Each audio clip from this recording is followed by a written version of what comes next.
तो नमस्ते दोस्तों, आज हम देखेंगे अनुप्रमाण फॉर्म मध्य प्रदेश लोक सेवा आयोग का। हम देख लेते हैं अनुप्रमाण फॉर्म। आपको स्क्रीन पर डिस्प्ले हो रहा होगा।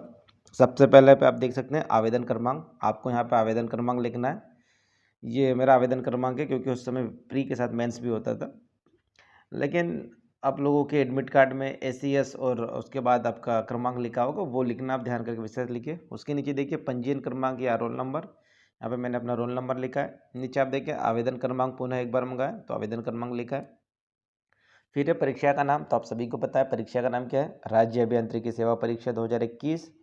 उसके बाद है पद का नाम, तो पद का नाम सहायक यंत्री है, जिनका भी जो भी पद उसमें हो। साथ में जिस ब्रांच का है उसको ब्रैकेट में लिखे आप। तो मेरा सिविल था इसलिए मैंने सिविल लिखा। साइड में आप देखेंगे फोटो के नीचे हस्ताक्षर है, तो आपके हस्ताक्षर आधे आपके इस पे आना चाहिए और आधे आपके फोटो पे आना चाहिए। नीचे आप देख सकते हैं चेतावनियाँ। इसमें लिखा गया है कि कोई भी तथ्य ना छुपाएं। अगर ऐसे तथ्य छुपाए जाते हैं या कुछ गलत जानकारी दी जाती है और पीएससी जब इन फॉर्म के साथ जो डॉक्यूमेंट आप सबमिट करेंगे उसको जब बारीकी से चेक करेगी और यदि उसमें कोई गलती पाई जाती है तो वो आपका जो इंटरव्यू में बैठने की जो आपकी पात्रता है उसको निरस्त भी कर सकती है। तो आप कोई भी ऐसे तथ्य ऐसे जानकारियाँ ना छुपाएं जो कि बाद में आपके इंटरव्यू में बैठने के लिए आपको अवैध घोषित कर दें। अब देखते हैं हम थर्ड नंबर पे। यहाँ पे हमें कुछ जानकारियाँ मांगी गई है, उन जानकारियों को हमें एकदम सही देना है, सटीक देना है। पहले पे क्या है कि पूरा नाम आपको लिखना है। आपका नाम, जैसे मैंने अपना नाम लिखा पवन, कुल नाम या सरनेम, जो भी आपकी सरनेम हो वो यहाँ पे लिखना है आपको। जैसे मेरी सरनेम है डावर, तो डावर। किसी का नाम रह सकता है कि लाल सिंह डावर, तो पूरा नाम यहाँ पे लिखे, नाम में लेके लाल सिंह और जो डावर है वो यहाँ पे लिखे। सेकंड नंबर पे देखें वर्तमान पूरा पता। यहाँ बात कर रहे हैं वर्तमान पूरा पता। यहाँ पे देखो मैंने अपना वर्तमान पता लिखा है 19 बाजड़ जुलवानिया। ये जो भी मैंने लिखा है इसको मैंने लाल पेन से टिक किया हुआ है। ये क्यों इसलिए किया हुआ है कि आपको वहाँ का वर्तमान पता लिखना है जहाँ पे आप अभी एट द प्रेजेंट रह रहे हो। मीन्स ये कि जैसे जो बच्चे इंदौर में रह के तैयारी कर रहे थे वो अपना इंदौर का लिख सकते हैं, या कुछ बच्चे ऐसे कि जो एग्ज़ाम देने के लिए इंदौर गए थे और वापस अपने घर पे रहे तो वो आपको वर्तमान पता घर का लिख के। और जो इंदौर में अभी वर्तमान में रह रहे हैं और इंटरव्यू होने के बाद भी वहीं पे रहेंगे तो वहाँ का लिख सकते हैं, या फिर जहाँ का भी वो लिखना चाहे वो यहाँ का लिख सकते हैं। वर्तमान पता जहाँ पे आप मतलब कि आप निवास कर रहे हो वर्तमान कंडीशन में। अब स्थायी पता देखें आप। स्थायी पता, आपका स्थायी पता वो लिखना है आपका होम टाउन का, जहाँ पे आप परमानेंटली रहते हैं। तो यहाँ पे मेरा होम टाउन का मैंने अपना एड्रेस लिखा हुआ है। जैसे वर्तमान में अगर हम देखें अभी सेकंड नंबर को वर्तमान पूरा पता, तो जैसे मैं अगर वर्तमान पता रखना रखूँ तो मैं अपना, जैसे कि मैं अभी इंदौर में रह रहा था, मैं इंदौर का लिखूँगा कि 1/121 मूसाखेड़ी, शहर का नाम इंदौर, ज़िले का नाम इंदौर, राज्य मध्य प्रदेश और पिन कोड जो भी है मेरा वो वहाँ का डालूंगा। 3 नंबर पे स्थायी पता था, तो आपको आपका स्थायी पता लिखना है जो भी है। अब उसमें क में तो आपको ख में देखिए कि यदि मूलतः पाकिस्तान के निवासी हो तो उस देश में आपका पता तथा भारतीय संघ में प्रव्रजन की तारीख लिखिए। तो इंडियंस हैं तो इसलिए यहाँ जो है पूरी जानकारी नील आ जाएगी। आगे देखिए यदि हम फोर्थ नंबर पे आवेदक का आधार कार्ड नंबर, आपको अपना आधार कार्ड सामने रखना है फिलअप करते समय और फिर आपको आधार कार्ड लिखना है, इसमें गलती ना हो। फिफ्थ नंबर पे आवेदक का ईमेल आईडी। आप भी जब अपना ईमेल आईडी लिखे तो कैपिटल लेटर्स में लिखिए। मैंने यहाँ पे स्मॉल लेटर्स में लिखा हुआ है क्योंकि जो भी आपके डॉक्यूमेंट को चेक करेगा और कभी आपको मेल करना हो तो वो उसको हिंदी के वर्ड्स हो सकते हैं कि कन्फ्यूज़न करे, इसलिए कैपिटल लेटर में लिखे आपका ईमेल आईडी। आवेदक का मोबाइल नंबर और दूरभाष नंबर, वही मोबाइल नंबर लिखें जो चालू हो और इंटरव्यू की प्रोसेस होने तक चालू रहे। जब तक, या यूँ कही कि जब तक आपका फाइनल सिलेक्शन नहीं हो जाता, आप किसी डिपार्टमेंट में ज्वाइन नहीं कर लेते, तब तक आपका मोबाइल चालू हो। तो अब 2 मोबाइल नंबर जरूर लिखें ताकि हो सकता है अगर एक नंबर आपका बंद हो तो दूसरा चालू रहे। 7 नंबर पे देखें कि निवास अवधियों सहित उन स्थानों के ब्यौरे जहां आप पिछले 5 वर्षों के दौरान 1 वर्ष से अधिक समय तक रहे हो। पिछले 5 वर्ष की बात करें, यदि अब 19 अभी 2022 चल रहा है तो 2022 के पिछले अगर 5 साल घटा दें हम तो हमारे जो हो जाता है 16-17 साल। और 2016-2017 की बात करें तो 2016-2017 से जब आप रह रहे हो उनके बारे में आपको जानकारी लिखना है, लेकिन कब, 1 साल से ज़्यादा। अब ये नहीं कि आप 1 महीना यहाँ रहे 1 महीना वहाँ रहे तो उसको नहीं लिखना आपको। जो आप 1 साल से ज़्यादा रहे उसको, अगर आप नहीं रहे तो नहीं लिखना, आपको एक ही जगह का लिखना आपका। जहाँ भी आप रह रहे हो। जैसे कि मैंने अपना देखा है कि मैंने 9/9/2019 से 15/9/2020 तक मैं कहाँ पे श्योपुर में रहा था, तो मैंने है उसके बारे में लिखा क्योंकि 1 साल से ज़्यादा समय हो गया था। उसके बाद सेकंड नंबर पे देखें तो मैंने 6/3/2021 से 28/2/2022 तक जो मैं रहा, मैं श्योपुर में रहा। ये मेरा 1 साल पूरा नहीं हो रहा, लेकिन लगभग 1 साल के लगभग ये हो रहा है, इसलिए मैंने इसको भी लिख दिया। जो नीचे आपको दिख रहा होगा कट किया हुआ, ये गलती से मेरे से फिलअप हो गया था, इसलिए इसको ऐसे नहीं करना आपको गलती कि आप ऐसे फिल कर दो और इस प्रकार से काट दो। तो आप विशेष करके ध्यान दीजिए कि आपके जो फॉर्म बनेंगे उसमें कहीं पे भी काटा पिट्टी ना हो, और जो भी अगर गलत लिख गया हो तो आप उसकी 1-2 ब्लैंक कॉपी रखें, ताकि अगर ऐसा होता हो दूसरा उसको भर के अटैच करें। 8th नंबर पे आप देख सकते हैं पिता अथवा माता का विवरण। उसमें क में पूरा नाम तथा उपनाम यदि हो तो आपके पिता का पूरा नाम लिखना है, और यदि उसका उपनाम हो तो उपनाम लिखना है। ख में वर्तमान डाक पता, आपका वर्तमान डाक पता जो कि आपके पिताजी का है वो लिखना है, क्योंकि यहाँ बात कर रहे हैं पिता अथवा माता का विवरण, जहाँ पे माता पिता रहे ये उनकी बात कर रहे हैं। ग में देखिए घर का स्थायी पता, घर का स्थायी पता रखना है। अगर मकान नंबर हो तो मकान नंबर भी, या फिर जो भी आपके वोटर आईडी कार्ड में आधार कार्ड में एड्रेस है वो लिखना है आपके पिता के। व्यवसाय, व्यवसाय अगर जो भी है शासकीय अशासकीय प्राइवेट या अन्य, अन्य में मतलब कि कोई कृषक है मजदूर है तो आप इसमें लिख सकते हैं। ड में देखें यदि किसी सेवा में हो तो उनका पद नाम तथा कार्यालय का नाम दीजिए। जिनके भी पिता किसी शासकीय सेवा में है या प्राइवेट सेवा में है तो वो उनका कौन से पद पर है, विभाग का नाम, विभाग का पता और विभाग का संपर्क नंबर भी लिखना है यहाँ पे। और जो कृषक है तो उनको यहाँ पे कोई जानकारी नहीं लिखना है। अब हम आगे देखते हैं 9th नंबर पे कि क्या दिख रहा है। 9th नंबर में क में 1 में नीचे उल्लेखित व्यक्तियों की राष्ट्रीयता, पिता की राष्ट्रीयता लिखना है, माता की लिखना है, पति या पत्नी की, उम्मीदवार की, और नीचे है 2 नंबर पे पति या पत्नी का जन्म स्थान। अगर शादीशुदा है तो आप उसका लिखिए, और नहीं है तो आप नील लिख सकते हैं। 10वें नंबर पे आप देख सकते हैं उसके क में देखिए आवेदक की जन्म तारीख, आप 10th की मार्कशीट निकाल लें और वहाँ से मार्क अपनी डेट ऑफ बर्थ है वो लिखे, क्योंकि जो 10th की मार्कशीट है वही ऑथेंटिकल है आपकी। आधार कार्ड और इसमें अगर अलग है तो वो मान्य नहीं होगी, 10वीं की मार्कशीट से ही मान्य की जाएगी। वर्तमान आयु लिखना है अपना कि कितने वर्ष के हो गए हो, माह कौन सा है और दिन कितने दिन हो गए हैं। आगे देखिए ग में मैट्रिक परीक्षा उत्तीर्ण करते समय आपकी आयु कितनी थी। तो जब भी आपने 10वीं पास करी थी उस समय आपकी आयु कितनी थी वो आपको आयु लिखना है। 11 में देखिए क में आवेदक का जन्म स्थान, जिला तथा राज्य जिसमें वह स्थित हो। तो सबसे पहले लिखा है स्थान का नाम, जहाँ पे आपका जन्म हुआ और स्थान का नाम, वो गांव या शहर जो भी हो, जिले का नाम और राज्य का नाम लिखना है। ग में ख में देखें वह जिला तथा राज्य जहाँ आपके निवासी है, जहाँ तो उसका सबसे पहले स्थान का नाम लिखना है, जिले का नाम लिखना है और राज्य का नाम लिखना है। एक तो निवासी और जहाँ पे आपका जन्म हुआ, ये दोनों अलग अलग हैं, ध्यान रखना। अगर किसी का दूसरे स्टेट में जन्म हुआ तो वो वहाँ का जानकारी लिखेंगे, लेकिन जहाँ निवास कर रहे हैं वो निवास के स्थान जरूर लिखेंगे साथ में। 12 का में देखें आपका धर्म, क्या धर्म है आपका वो लिखें यहाँ पे। ख में देखें कि यदि आप कहीं ST SC OBC समुदाय से तो नहीं आते, यदि आते हैं तो आपको हाँ लिखना है। उस श्रेणी का नाम लिखना है, जो कि मैंने यहाँ पे लिखा अनुसूचित जनजाति लिखा हुआ। जाति का नाम, एक्चुअली में यहाँ पे थोड़ा कन्फ्यूजन है क्योंकि यहाँ पे श्रेणी लिखा हुआ, स्पष्ट लिखा गया आप कौन सी श्रेणी में, इसलिए अनुसूचित जनजाति श्रेणी हो गई आपकी, और जाति आपका उपजाति में मतलब कि हमारी जो भिलाला है तो भिलाला लिखा हुआ। तो यहाँ पे थोड़ी सी कन्फ्यूजन वाली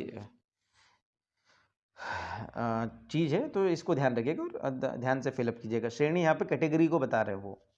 30 नंबर पे देखते शैक्षणिक अर्हताएँ, आपको शैक्षणिक अर्हताएँ लिखना है। आप यहाँ पे देखिए मैंने शासकीय आपके स्कूल का नाम लिखा है, जिस स्कूल में पढ़ा, तो शासकीय उत्कृष्ट विद्यालय बड़वानी।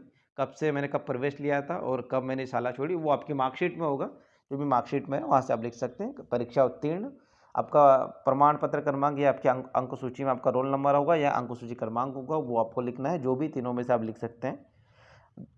यहाँ पे आपको लिखना है पहले 10th की लिखिएगा, फिर 12th की लिखिएगा, फिर अगर आपने कॉलेज किया बी किया तो बी की लिखिए, और यदि आपने M.Tech किया होता उस M.Tech का लिखना है। उस बताया कि स्पष्ट लिखा उन्होंने क्या कि वर्ष सहित उन स्थानों के नाम दिए जहाँ आपने शालाओं और महाविद्यालयों में 15 वर्ष की आयु में अध्ययन किया हो।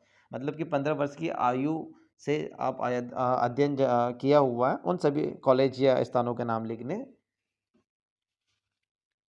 आगे हम देखेंगे यदि 14 नंबर पे, तो 14 नंबर पे आपको दिख रहा होगा स्क्रीन पे, यदि आप कभी नियोजित रहे हो तो तत्संबंधी ब्यौरा दीजिए।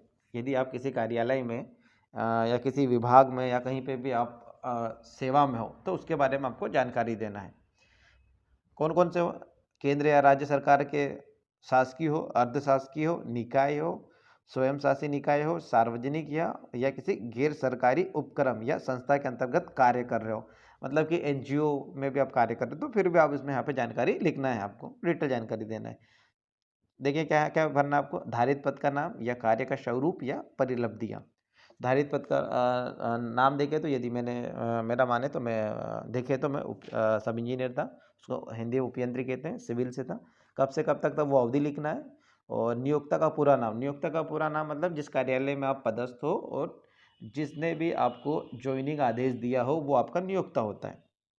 पिछली सेवा छोड़ने का कारण, पिछली सेवा छोड़ने का कारण था मैंने ये सेवा इसलिए छोड़ी थी मैं क्योंकि संविदा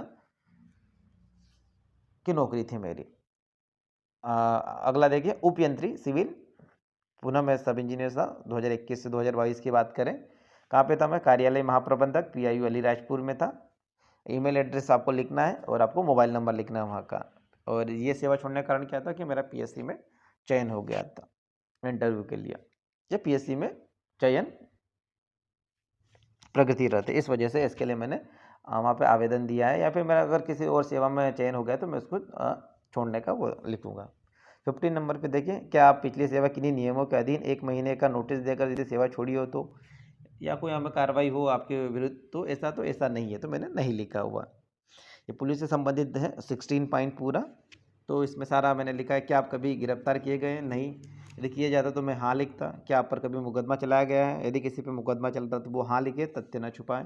क्या आप कभी नज़रबंद रखे गए हो? यदि किसी को रखा गया तो वहाँ लिखे, नहीं रखा गया तो ना लिखे। क्या आप पर किसी विधि न्यायालय द्वारा जुर्माना किया गया है? यदि जुर्माना किया गया तो हाँ, और नहीं किया गया तो नहीं लिखे। क्यों? क्योंकि आपका पुलिस वेरिफिकेशन होता है। पुलिस वेरिफिकेशन आपकी सारी जन्म कुंडली पुलिस खंगालती है और फिर वो विभाग को एक गोपनीय रिपोर्ट बना के भेजती है। इसीलिए तथ्य न छुपाएं, क्योंकि फॉर्म में पहले ही कहा गया था कि तथ्य न छुपाएं। तो ये आपके र तक ल तक है। आगे देखिए हम 17 पे, क्या आप इस अनुप्रमाण फॉर्म को भरते समय किसी भी न्यायालय, विश्वविद्यालय या किसी भी शैक्षणिक प्राधिकरण संस्था या अन्य में आपके विरुद्ध कोई मामला लंबित है? यदि उक्त बिंदु 16 अंतर्गत उल्लेखित बिंदुओं में पूछे गए प्रश्नों के संबंध में आपके उत्तर हाँ में हो तो आपको इस अनुप्रमाण फॉर्म भरते समय मामले, गिरफ्तारी, निरोध या जुर्माना, दोषी सिद्ध दंडादेश आदि के पूरे ब्यौरे प्रस्तुत करना चाहिए। इस जानकारी के अतिरिक्त जहाँ लागू हो वहाँ निम्नलिखित ब्यौरों की जानकारी दें। यदि ऐसी कोई भी समस्या मतलब कि घटना हुई हो तो आप और हुई हो तो आप हाँ लिखिए, और जो भी उससे संबंधित जितने भी डॉक्यूमेंट है वो अटैच करें, और नहीं हुई तो आप नहीं लिख सकते, तो कोई वो नहीं है। ये भी सभी उसी से संबंधित है, पुलिस से। और 18 पे आप देख सकते हैं, ये भी इम्पोर्टेंट है, कि आप ऐसे किसी संगठन से तो नहीं जुड़े हैं जो कि गवर्नमेंट द्वारा अवैध घोषित किया गया हो। यदि जुड़े हों तो आप उसकी जानकारी दें, और नहीं जुड़े हो तो यहाँ पे नहीं लिखें। आपको यहाँ पे लिखना है दिनांक। आप यहाँ पे देख सकते हैं स्थान पे मैंने अलीराजपुर लिखा, उस पर गोल लाइन की हुई, क्योंकि जब मैंने फॉर्म भरा था तब मैं अलीराजपुर में सर्विस कर रहा था, वो पिछले 1 साल से रह रहा था, इसलिए मैंने यहाँ पे अलीराजपुर लिखा हुआ था।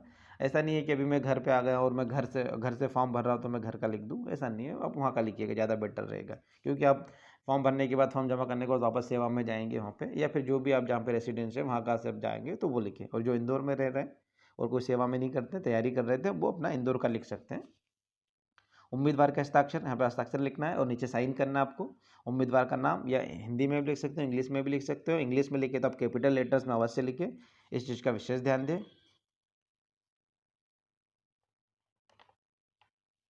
आप देखिए टिप्पणी देखिए, ये बहुत ही इंपॉर्टेंट है। कृपया इस अनुप्रमाण फॉर्म के ऊपर दी गई चेतावनी भी देखें। स्टार्टिंग में चेतावनी दी गई थी, आपने देखा होगा, कोई भी तथ्य न छुपाएं। सेकंड पे, यथास्थिति हाँ या नहीं को काटकर प्रत्येक प्रश्न का उत्तर अलग अलग दिया जाना चाहिए। देखो, यथास्थिति हाँ या नहीं को काटकर प्रत्येक प्रश्न का उत्तर अलग अलग दिया जाना चाहिए। यह देखिए नीचे हम 17 पे देख सकते हैं कि यदि न्यायालय में चालान प्रस्तुत किया गया हो तो न्यायालय का नाम, तो ये यहाँ पे आपको हाँ नहीं देना है, यहाँ पे आपको न्यायालय का नाम लिखना है। तो इस प्रकार से आपको जानकारी देना है। तो ये तो था हमारा अनुप्रमाण फॉर्म। हम लास्ट पेज पे देखें 6 नंबर पे 19 है। आपके मोहल्ले के ऐसे 2 उत्तरदायी व्यक्तियों या निर्देशियों के नाम जो आपको जानते हो, हमें हमारे मोहल्ले के ऐसे 2 व्यक्तियों के नाम लिखने हैं जो हमको जानते हैं, ताकि कभी पुलिस वेरिफिकेशन या अन्य वेरिफिकेशन हो, अगर वो वेरिफिकेशन के लिए हमारे गाँव या शहर में जहाँ पे भी आती है, हमारे पड़ोस के उन व्यक्तियों से पूछेंगे कि आप इसको जानते हो कि नहीं जानते हो, इसके खिलाफ कोई कार्रवाई है कि नहीं है, कोई भी क्रिमिनल केस या अन्य केस, तो वो उसके बारे में जानकारी दे सकते हैं। तो और ऐसे व्यक्तियों के नाम दे कि जो वहीं गाँव में ही रहते हो, ऐसे व्यक्तियों के नाम ना दे दे कि जो कहीं गुजरात में नौकरी कर रहे हैं और तुमने उनके नाम दे दिए और आपको वेरिफिकेशन के लिए आपके गाँव में और वो व्यक्ति मिले ही नहीं, तो ऐसी जानकारी ना दें। आगे फिर नीचे है दिनांक, आपको स्थान लिखना है, उम्मीदवार के हस्ताक्षर लिखना है और उम्मीदवार का नाम लिखना है। हस्ताक्षर के नीचे डेट डालें और उम्मीदवार का नाम हिंदी में लिखे और इंग्लिश में लिखे तो आप कैपिटल लेटर में लिखें। और यहाँ पे देखिए स्थान में मैंने भोपाल लिख दिया तो उसको गोल लाइन की है और उसके बाद अलीराजपुर लिखा हुआ। तो आपको ऐसे काटापट्टी नहीं करना है, अगर ऐसे काटापट्टी है तो पेज को चेंज कर दें और नया पेज लें और उसमें फिलअप करें। कहीं पे भी कट या गलत नहीं होना चाहिए, एकदम स्पष्ट भरें। नीचे है कार्यालयीन दस्तावेज कार्यालय द्वारा भरा जाएगा, तो इसमें आपको कोई भी छेड़छाड़ी नहीं करनी है, आपको इसको इसी प्रकार से भरना है। तो आप इसमें देख लिया होगा कि अनुप्रमाण फॉर्म किस प्रकार से भरा जाता है और कहाँ कहाँ पे गलती होने के चांसेस है और जहाँ जहाँ पे गलती होने के चांसेस है उनको कैसे सुधार किया जा सकता है और हमें किन किन बातों का ध्यान रखना है, और जहाँ पे भी थोड़ा से भी कटपिट हो तो आप उस पेज को चेंज कर दें और दूसरे पेज को भरें। और आपको पता ही है कि अनुप्रमाण फॉर्म के साथ कितनी कॉपीज़ लगानी है। और अनुप्रमाण फॉर्म में ऊपर में आप देख रहे होंगे, फर्स्ट पेज पे आप देखिए यहाँ पे फ़ोटो है, फ़ोटो के नीचे साइन है। तो मैं ये कहना चाहूँगा कि जब भी आप इसकी फ़ोटो कॉपीज़ करवाएं तो या तो उसी फ़ोटो की कॉपी चल सकती है फ़ोटो कॉपी में, लेकिन फ़ोटो और साइन स्पष्ट आना चाहिए। और जहाँ पे भी आप फ़ोटो कॉपी कर रहे हो इसकी और उसकी फ़ोटो कॉपी में आपकी फ़ोटो और साइन स्पष्ट नहीं दिख रहे हैं, तो आप फिर ऐसी चीज़ ना करें। आप फ़ोटोकॉपी करवा लें फॉर्म को फिलअप करके और नवीन फ़ोटो चिपकाएँ और साइन करें उस पे। लेकिन साइन का कैसे करना, हाफ साइन आपके हस्ताक्षर वाला लिखा होना चाहिए और आधी साइन आपकी फ़ोटो पे आना चाहिए। ये उस कंडीशन में जब आपकी फ़ोटो और साइन स्पष्ट नहीं आ रही किसमें, फ़ोटोकॉपी में। तो ये दो तो हमारा अनुप्रमाण फॉर्म से संबंधित। आई होप आपको अनुप्रमाण फॉर्म में थोड़ी सी भी सुविधा मिले। आप सभी से मेरा निवेदन है कि आप मेरे यूट्यूब चैनल को लाइक करें, शेयर करें और सब्सक्राइब करना ना भूलें। धन्यवाद।